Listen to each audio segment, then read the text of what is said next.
ओम श्री परमात्मने नमः। वैशाख माहात्म्यम अथ उत्तर अष्टमोऽध्यायः उत्तरार्ध श्लोकाः। जटामुत्पाट्य हस्तेन भूतले तामताडयत् ततो भवनमहाकायो वीरभद्रो महाबलः सहस्रबाहु भगवत्कालान्तकः समप्रभः बद्धाञ्जलिः पुटस्थित्वा व्याजहार हरे तदा मृत्सृष्टस्तु यदर्थं ति तदर्थं मम नियोजय इत्युक्त्वा प्राह ते क्रुद्धो दुर्जटिस्तव पुरस्थितम् अन्तत्वं निन्दकं दक्षं यदर्थे मत्प्रियामृता भूतसङ्गास्तु गच्छन्तु सहेतेन महाबला इत्यादिष्टा भगवता एरुदक्षा समां द्रुतं जग्नु सर्वान् महावीरं देवासुरनराधिकान् पुष्णस्य यशतो दन्ता जटाभुञ्ज भवञ्जः श्रमशुचनुपाटायाश्चक्रे भृगो तस्य दुरात्मनः यदस्फाफालितं पूर्वं तदाचिच्छेदवीर्यवान् ततो दक्षशिरो हर्तु बहुद्योगं चकारसः मुनिमन्त्रप्रभुक्तं तु नैव कृन्तति तद्बलाद् आरोग्यत्वात् चिच्छेद स्वयमित्य दुरात्मनः एवं मखगतान् हत्वा सानुगस्वालयं ययो हतावशिष्टाः केचित् ब्राह्मणं शरणं ययो तैरन्वितो ययो ब्रह्म कैलासं तु शिवालयं ततो रुद्रं शान्तयित्वा वचोभिर्विविधैरपि तेनैव सहितं प्रागाद् यज्ञपाठं महाप्रभो तेनैवोज्जीवयामास सर्वान् दक्ष सभागतान् ख्याते प्रादादजमुखं दक्षस्तु तु सदाशिव अस्मस्मः शृण्य साम्बभुर्भृगवेतु महात्मने पुष्णश्च दन्तान् प्रादिष्टान् चकारतं तदज्ञानं व्यतिकरं केशाचित् विवैशिवः शिवम् आपुषतः सर्वे ब्राह्मणा च शिवेन च पुनः प्रभावता यज्ञो यथा पूर्वं महात्मनः यज्ञान्ते सर्वदेवाश्च जग्मुस्ते त्वं समालयं नैष्टिकं ब्रह्मचर्यं तु कृत्वा रुद्रो महत्तपः गङ्गातटे तपस्तेऽपि पुनः गतरुमूलगः दक्षात्मजा सती देवी तत्रदेहा पतिव्रता जज्ञे हिमाद्रयेनायं विबुधेतस्य भीष्मनिः एतस्मिन्नेव काले तु तारकाख्यो महासुरः श्रुतिबृहत्तपसाराध्यं ब्राह्मणः परमेष्टिनः अवध्यं परं बभ्रे देवासुर नरोलकैः आयुधैरस्त्रसङ्गैश्च सर्वैरेव महाबल रुद्रः पुत्रविनां दैत्यो अविद्य सकलैरपि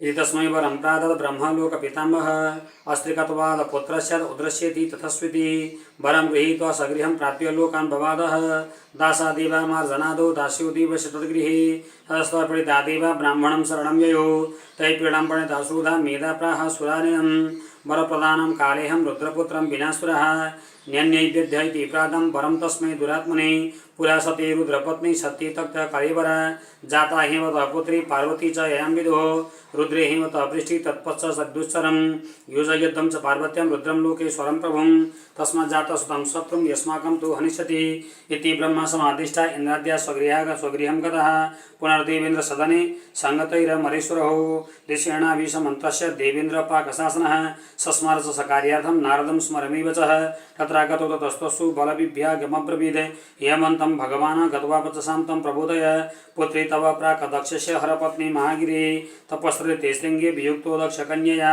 मृडयस्तस्य पर्याये विनिजोय तत्प्रियां तथैव पत्नी भविता स एव भविता पतिः इत्यादिष्टो मघोना च नारदोऽप्यत्यतं गिरिम्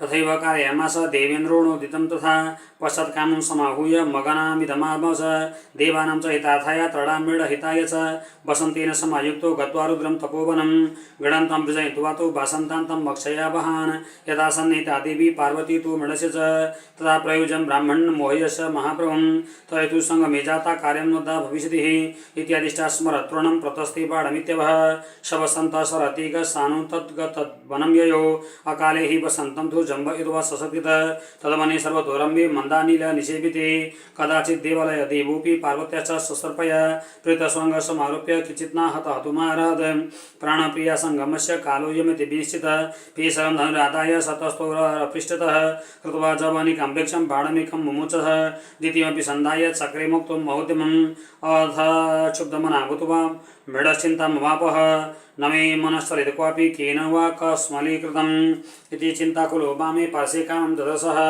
कुर्वन्नोन्मील्य ललाटाक्षं स्वाङ्कादेवीमपास्य च तनयाक्षसः समुद्दग्नि लोको विभीषणः तेन दग्धो भवत् सद्यो मन्मथः सरशासनः कार्यसिद्धि पश्यन्तो दुद्रुवश्चामरादिवं शङ्कमाना सुदाहं च वसन्तो रतिरिव च निमिलेलोचने भीता देवीं दूरं पदद्रवे सन्निधानं स्त्रियोहर्तं मृडो यन्तरधीयत रुरश्चैवं प्रकुर्वाणो देव्याश्च मनसोहितं लेवेनर्थमतिर्वृत्तं विप्रियं कर्तकुर्वतस्तु किं तस्मान्निक्षाकुतनयः साधूनाम प्रिय सदा तस्मादात्मवहितां सेवां न करुणमदिः सताम् अनुभूतं महद्दुःखं तस्मद्दुर्यो निरेव च तस्मत्कार्यतु साधूनां सेवा सर्वार्थसाधिनीः वृद्धस्य प्रियकार्यस्तां स्मरो भाविनि जन्मनिः दुःखं तु बहुलं लिपि जन्मकाले महाप्रभो इतिहासं पुण्यं येष्वन्ति दिवानिशं जन्ममृत्युजरादिभ्यो मुच्यते नात्र संशयः।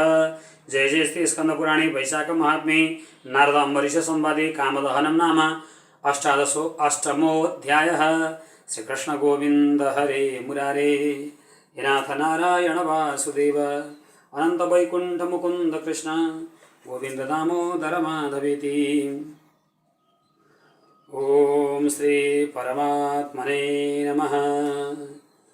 कृष्णा तीरे कोकिला केलिकीरे गुंजा पुंजे देवपुष्पादिकुंजे कम्बोगेभौ क्षिप्तबाहू चलन्तौ श्रीराधा कृष्णोर्मङ्गलं मे भवेतां व्रजे प्रसीदं नवनीतचौरं गोपाङ्गनानां चतुकूलचौरम् अनेकजन्मार्जितपापचौरं चौराग्रगण्यं पुरुषं नमामि। श्रीयोगिराजरघुनाथ गुरोर्प्रशिष्यं श्रीमद्जनार्दन गुरोर्तमशीशरत्नं वेदान्तयोगमनिपुणं सुलभं सुशीलं श्रीदेवराज गुरुवार्यमहं प्रपद्ये।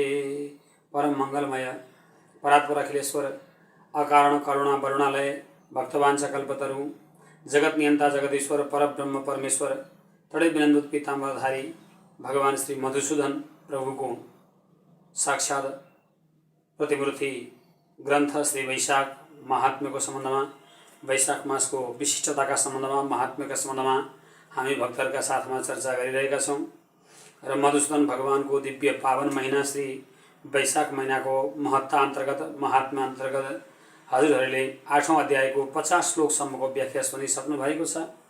अब 51 श्लोकदेखि 100 श्लोकसम्मको उत्तरार्धको व्याख्या हजुरहरूलाई सबै भक्तहरूलाई श्रवण गराउन गइरहेको छु। जय जय श्रीमन्नारायण। श्री अम्बरीश नाम गरेका महाराज कथा सुन्दै हुनुहुन्छ। वैशाख महीनाको महात्म्यको महिमाको सम्बन्धमा चर्चा सुन्दै हुनुहुन्छ। श्री नारदजी महाराजले वर्णन गर्दै हुनुहुन्छ र श्री नारदजी महाराजले कथा अगाडि बढाउनु भयो र यही कथालाई श्री मैथिल नाम गरेका राजाले पनि श्रवण गर्नुभएको थियो र त्यो मैथिल नाम गरेका राजालाई श्री श्रुतदेव नाम गरेका ब्राह्मण हुनुहुन्थ्यो, जनकपुरका ब्राह्मण। तिनै जनकपुरका श्री श्रुतदेव नाम गरेका ब्राह्मणले सुनाउँदै हुनुहुन्छ र मैथिल राजाले सुन्दै हुनुहुन्छ। जटामुत्पाट्य यस्तेन भूतले तामताडयत।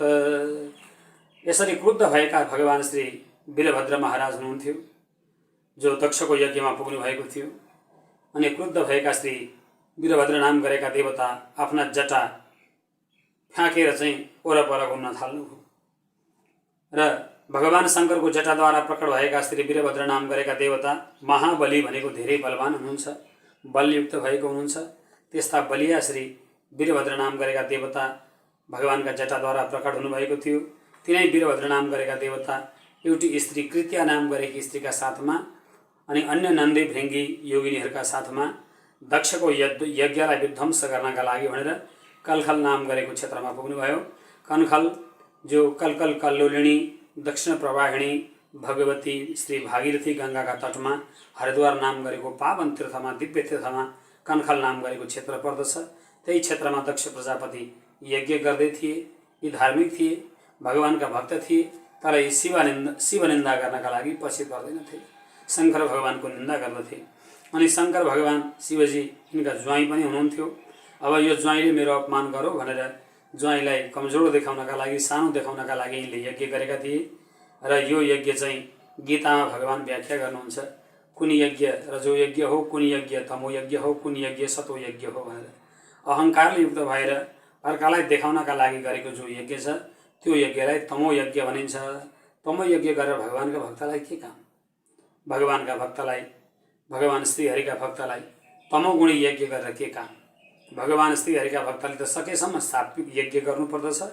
तर सत्वगुणको पनि अहङ्कार हुने भएकोले गर्दा, सत्वगुण पनि अहङ्कारले युक्त हुने भएको कारणले गर्दा त्यो भगवानको भक्तले चाहिँ यज्ञ गरिसकेपछि हातमा कुश लिएर भगवानलाई नै नारायण यति समर्पयत भनेर कायन वाचाको श्लोक पढ्दै भगवानलाई नै अर्पण गर्नुपर्दछ। अन्यथा त्यो यज्ञ गरेको फल पनि केही खास प्राप्त गर्न सक्दैन। स्वर्ग आदिको सुखलाई प्राप्त गर्दछ, राजा आदि बन्दछ, त्योभन्दा केही प्राप्त गर्न सक्दैन। लाखौं वर्षसम्म भगवानको भक्ति गरेर, भगवानको पूजा गरेर यदि कोही व्यक्तिले, उदाहरणका लागि कथा हुन्छ, एउटा व्यक्तिले 100 वर्षसम्म कुबेरको तपस्या गरे र कुबेरको तपस्या गरेपछि कुबेर देवता प्रसन्न भए। अनि ती व्यक्तिलाई भने, बाबु तिमीलाई के चाहन्छौ भन्दाखेरि त्यो व्यक्तिले मलाई 2 वरा गहुँको भुसी दिनुहोस् कुबेरजी, मेरा घरमा गाई भोकै छन्, अहिलेको चाक्लाई र भरेको चाक्लाई भनेर कोही व्यक्तिले माग्यो भने त्यसले के कुबेरसँग केही माग्न सक्यो? केही माग्न सकेन।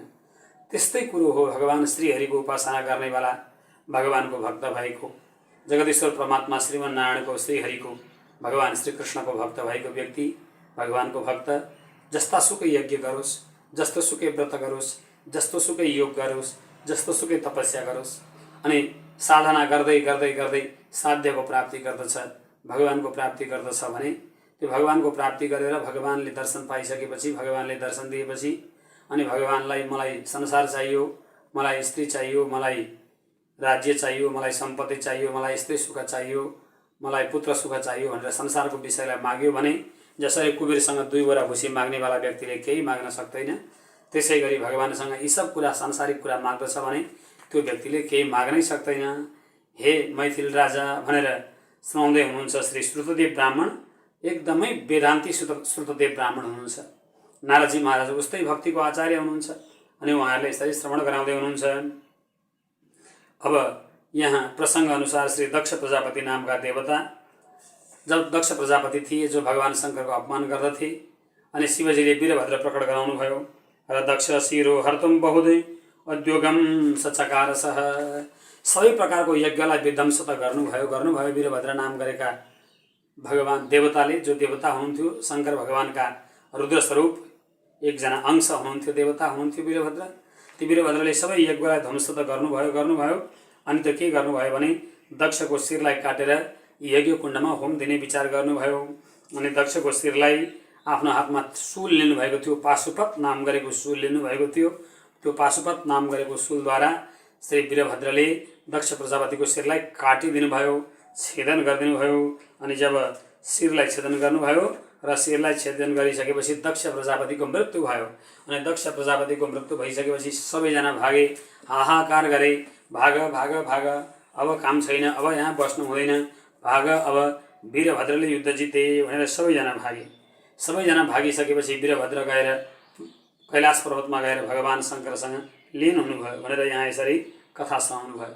अनि शङ्कर भगवानले जब थाहा पाउनुभयो, शङ्कर भगवान सिधै कलकल कल्लोलिनी दक्षिण प्रवाहिणी भगवती श्री भागीरथीका तटमा कनखल नाम गरेको पावन तीर्थमा यज्ञ कुण्डमा आफ्नी पत्नी सतीदेवी, जसले शरीर छोडिसक्नु भएको थियो, प्राण त्याग गर्नुभएको थियो, त्यसरी सतीलाई उठाएर काँधमा राखेर सारा पृथ्वीको भ्रमण गर्नुभयो।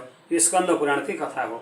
तसर्थ स्कन्द पुराणमा लामो व्याख्या गरिएको छ, तर यो खण्डमा व्याख्या गरिएको छैन। स्कन्द पुराणमा अलग अलग खण्डहरू छन्, ब्रह्मखण्ड, विष्णुखण्ड, माहेश्वर खण्ड आदि छन्। यो खण्डमा यहाँ वर्णन गरिएको छैन। धेरै खण्ड छन्। स्कन्द पुराणमा 81,000 श्लोकहरू छन्, 81,100 श्लोक सङ्ख्या छ। विशाल पुराण छ, विशाल ग्रन्थ छ। अनि यहाँ स्कन्द पुराणमा यहाँ वैशाख महात्म्यको चर्चा अन्तर्गत यहाँ पनि श्री अम्बरीश नाम गरेका राजालाई श्री नारदजी महाराजले वर्णन गरेर सुनाउँदै हुनुहुन्छ। यस्तो प्रकारले शङ्कर भगवानले सारा पृथ्वीमा सतीदेवीको शरीरलाई बोकेर भ्रमण गर्नुभयो। सारा अङ्ग पतन भए, शक्तिपीठ प्राकट्य भए। अनि शङ्कर भगवानले दक्ष प्रजापतिको शिरमा बोकाको टाउको ल्याएर जोड्नुभयो। भगवान नारायण आउनुभयो र यज्ञ सम्पन्न भयो। अनि शङ्कर भगवानलाई आफ्नै पत्नीको मृत्यु भएपछि, सतीदेवीले प्राण त्यागेपछि, सतीदेवीले छोडेपछि शिवजीलाई वैराग्य आयो। अनि शङ्कर भगवान भगवती श्री मन्दाकिनीका तटमा केदारनाथ नाम गरेको दिव्य तीर्थमा हिमालय पर्वतमा गएर आँखा बन्द गरेर ओमकार स्वरूप भगवान श्रीहरिको चिन्तन गर्न थाल्नुभयो। ओमकारको जप गर्न थाल्नुभयो शिवजी। अब शिवजी यस्तो ध्यानमग्न हुनुभयो ओमकारको जप गर्दै गर्दै, ज्योति स्वरूप परमात्माको, परब्रह्म सनातन परमात्माको चिन्तन गर्दै गर्दै यति जप गर्नुभयो शिवजीले, यति आँखा बन्द गरेर तपस्या गर्नुभयो कि अब हेर्दा हेर्दै हेर्दा हेर्दै के भयो त भन्दाखेरि एउटा तारकासुर नाम गरेको असुर प्रकट भयो। लाखौं वर्षसम्म शिवजीले तपस्या गरिरहनुभयो। तारकासुर नाम गरेको असुर प्रकट भयो र यो तारकासुर नाम गरेको असुरले सबैलाई जित्यो। हेर्दा हेर्दै देवताहरूलाई पनि जित्यो, इन्द्र महाराजलाई पनि जित्यो। इन्द्रको सत्ता कब्जा गरियो र स्वर्गको राजा भयो। र स्वर्गको राजा भएर तारकासुर जब बस्यो, इन्द्र महाराज ब्रह्माका शरणमा आए। ब्रह्माले इन्द्र आदि सबै देवतालाई लिएर भगवान नारायणका शरणमा जानुभयो। अनि भगवान श्रीहरिले भन्नुभयो, हेर तिमीहरूले एउटा काम गर। के काम गर भने यसलाई तारकासुरलाई मार्ने, वध गर्ने भनेको शिवजी हुन्। तसर्थ शिवजी जो मन्दाकिनी नदीका तटमा आफू आँखा बन्द गरेर ज्योति स्वरूप परमात्माको मान इति मेरो चिन्तन गरेर बसिरहेका छन्, तिनै शिवजीलाई गएर जगाऊ। तिनै शिवजीका पुत्रद्वारा, कार्तिकेयद्वारा तारकासुरको वध हुन्छ। तर कार्तिकेय जन्मिनका लागि हिमालय पर्वतकी पुत्री पार्वतीसँग शिवजीले विवाह गर्नुपर्छ अनि तीद्वारा सन्तान जन्मिनुपर्छ, अनि कार्तिकेयले मार्छन् भनेर भगवान नारायण श्रीहरिले उपदेश गर्नुभयो सबै देवताहरूलाई। ब्रह्मा लगायत सबै देवतालाई उपदेश गर्नुभयो। र यति उपदेश गरिसकेपछि भन्दै हुनुहुन्छ, जाता हिमवतः पुत्री पार्वती इति चयाम विदुः। हिमालय पर्वतकी पुत्री पार्वती नाम गरेकी देवी छन्। तिनै देवीसँग भगवान शिवजीले विवाह गर्नेछन् र शिवजी शङ्कर भगवानले विवाह गरेपछि तिनका ज्येष्ठ सुपुत्रका रूपमा कार्तिकेय नाम गरेका बालक प्रकट हुनेछन्। तिनै कार्तिकेयले नै तारकासुरको वध गर्नेछन् भनेर यसरी भगवान नारायणद्वारा उपदेश भयो।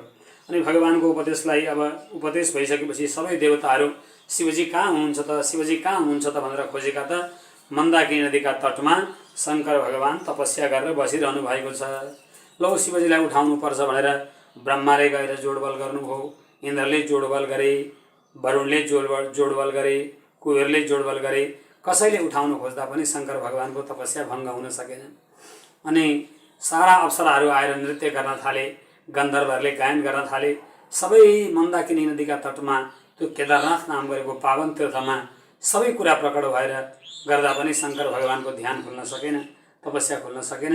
अनि ब्रह्माजी महाराजले कामदेवलाई हराउनु भयो, हे कामदेव तिमीले गएर शिवजीको मनलाई विचलित गरिदेऊ, अन्यथा शिवजी यत्तिकै वैरागी भएर बस्छन् र यिनले विवाह गर्दैनन्। यिनले विवाह गरेनन् भने पार्वतीका साथमा कार्तिकेय जन्मिँदैन, र कार्तिकेय जन्मिएन भने कार्तिकेयले तारकासुरलाई कसरी मार्छ अनि हामीलाई सुख प्राप्त हुन्छ। तसर्थ अब तिमीले शिवजीको मनमा पसेर काम बीज प्रकट गरिदेऊ, काम बीज रोपिदेऊ भनेर भगवान श्री ब्रह्माको आज्ञा भयो। र ब्रह्माको आज्ञा हुने बित्तिकै अब सो काम नाम गरेका जो देवता थिए, कामदेव नाम गरेका देवता, ती काम नाम गरेका देवता सिधै हिमालय पर्वतमा केदारनाथ नाम गरेको पावन तीर्थमा मन्दाकिनी नदीका तटमा पुगे। अनि मृड भनेको शङ्कर भगवान भोले बाबाको मनमा गएर गणन विजृम्भयाम युत्वा वसन्तां वृक्षभावहान्, वसन्त ऋतुका साथसाथमा कामदेव पुगे त्यहाँ र ऋक्ष भनेको भगवान शङ्करलाई काम प्रकट गर्न भनेर एउटा बाण प्रहार गरे। अनि शङ्कर भगवान आँखा बन्द गरेर ज्योति स्वरूप परमात्माको तपस्यामा लीन हुनुभएका भोले बाबाको ध्यान मग्न भयो। अनि मलाई यो के भयो यस्तो भनेर यसो हेर्नुभयो, यताउता हेर्दाखेरि चाहिँ आफूलाई वासना आएको थाहा पाउनुभयो, काम आएको थाहा पाउनुभयो। यसो हेर्नुभयो, ओहो अहिले त समय त होइन, अकाले हि वसन्त तच्च जिम्भरित्वा सशक्तितः, शक्तिपूर्वक बलपूर्वक कसले यो वसन्त ऋतुलाई प्रकट गरेछ, कसले यो कामना प्रकट गरेछ भनेर आँखा खोलेर यसो हेर्नुभएको। मन्दाकिनी नदीका तटमा एउटा वृक्षका फेदमा कामदेवलाई एउटा बाण प्रहार गरिसकेर अर्को 20 रूपी काम जो छ त्यो काम चाहिँ उद्यत होस्, प्रकट होस् भन्नका लागि दोस्रो बाण चलाउन आँटेको ठिक्क परेको देख्नुभयो। कृत्वा जवनिकां वृक्षं बाणमेकं मुमोचः, दुष्टले एउटा बाण त छोडिहालेछ, मलाई एउटा बाणले त हानिहालेछ, अब अर्को बाण पनि पो हान्न ठिक्क पर्दैछ दुष्ट भन्ने शङ्कर भगवान भोले बाबाको मनमा आयो। अनि शङ्कर भगवानले यसो भन्नुभयो, नेत्रन उन्मिल्य। शङ्कर भगवानले आँखालाई यसो हेर्नुभयो, खोलेर हेर्नुभयो, ध्यान दिनुभयो र ध्यान दिएर अनि विचार गर्नुभयो, अब तँलाई मैले जानेको छ भन्ने विचार गरेर आँखा खोलेर आँखाबाट एउटा ज्योति प्रकट गर्नुभयो, अग्नि प्रकट गर्नुभयो शिवजीले। अनि शिवजीले अग्नि क्रोधले व्याकुल हुनुभयो। क्रोधन उन्मिल्य ललाटाक्षम स्वङ्गा देवोपास्य सह। साथमा रति नाम गरेकी देवी पनि ती थिइन्, कामदेवकी पत्नी। राम राम तिमीले यो के गर्यौ?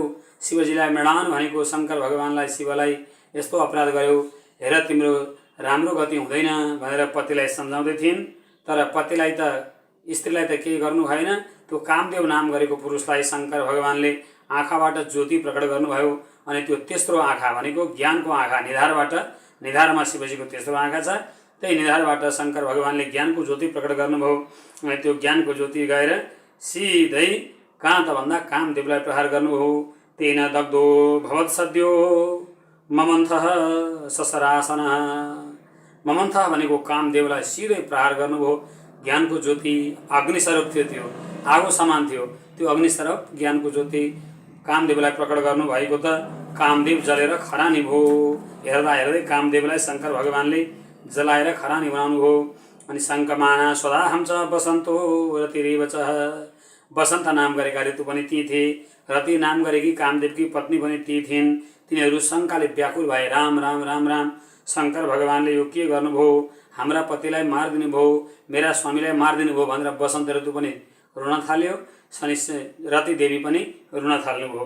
हेर तिमीले त हामीलाई विप्रिय भनेको प्यारो नलाग्ने काम गर्यौ। के काम गर्यौ भन्दा हाम्रा स्वामी जो कामदेव हुनुहुन्थ्यो अथवा मेरा पति जो कामदेव हुनुहुन्थ्यो तिनलाई तपाईँले आगो प्रकट गरेर ज्ञानको अग्नि प्रकट गरेर जलाएर खराइदिनु भयो, खरानी बनाइदिनु भयो भनेर यसरी यिनीहरूले हात जोड्न थाले। अनि हात जोडिसकेपछि शङ्कर भगवानलाई दया लागेर आयो। अनि भगवान प्रसन्न भएर भन्नुभयो, बसन्त ऋतुलाई र कामदेवलाई तिमीहरूले चिन्ता नगर, अहिले त केही छैन, द्वापर युगमा भगवान कृष्णको पुत्र भएर तिम्रो कामदेव प्रकट हुनेछ भनेर शङ्कर भगवानले यिनीहरूलाई आशीर्वाद दिनुभयो। र यिनीहरू चाहिँ आफ्नो मार्गतर्फ लागे, आफ्ना बाटातर्फ लागे। र यसरी भगवान शङ्करले कामलाई दहन गर्नुभयो, कामलाई नाश गर्नुभयो भनेर श्री नारदजी महाराजले अम्बरीशलाई दिव्य पावन चरित्रको श्रवण गराउनु भयो। त्यही कथा श्री श्रुतदेव नाम गरेका ब्राह्मणले मैथिल नाम गरेका जनकपुरका राजालाई सुनाउनु भयो। कायेन वाचा मनसेन्द्रियर्वा बुद्ध्यात्मना वा प्रकृति स्वभावात् करोमि यद्यत् सकलं परस्मै नारायणायेति समर्पयामः।